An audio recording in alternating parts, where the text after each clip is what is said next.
Hello, I'm Dr. Annadale, and I teach philosophy at Mount St. Mary's University in Emmitsburg, Maryland.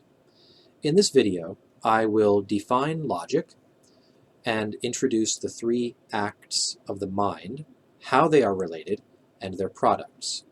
There is a lot more to be said about each of these three acts, so this video is only an introduction. Logic is based on three facts. Human beings think, human thought has a structure, and the structure of human thought is objective and knowable. Logic is an explicit, systematic reflection on the objective structures of human thought and the rules that govern our reasoning. The study of logic will sharpen your reasoning skills, help you to make better arguments, and help you to avoid being tricked or deceived by bad arguments. Now, logic divides the structure of human thought into three distinct acts: the act of understanding, the act of judgment, and the act of reasoning. Your mind performs the first act, understanding, when you grasp one object of thought, one idea or concept, like book or human or elephant.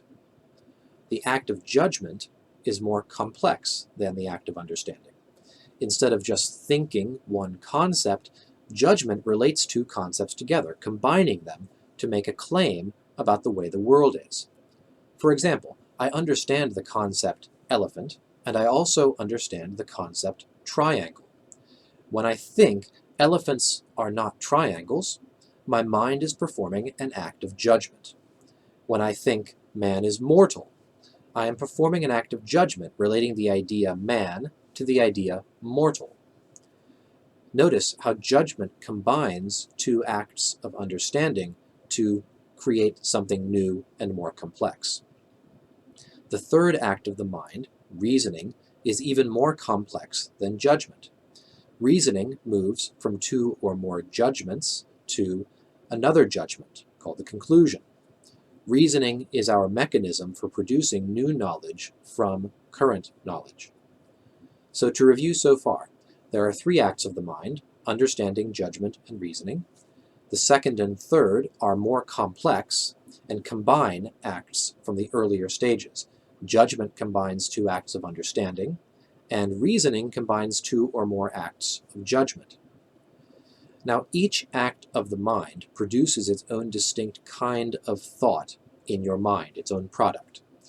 Understanding produces concepts or single ideas, like elephant. Judgment produces propositions or claims about reality, like elephants are large. Reasoning produces arguments or structures that prove something new. An example of an argument would be, copperheads are poisonous, that snake is a copperhead, therefore that snake is poisonous.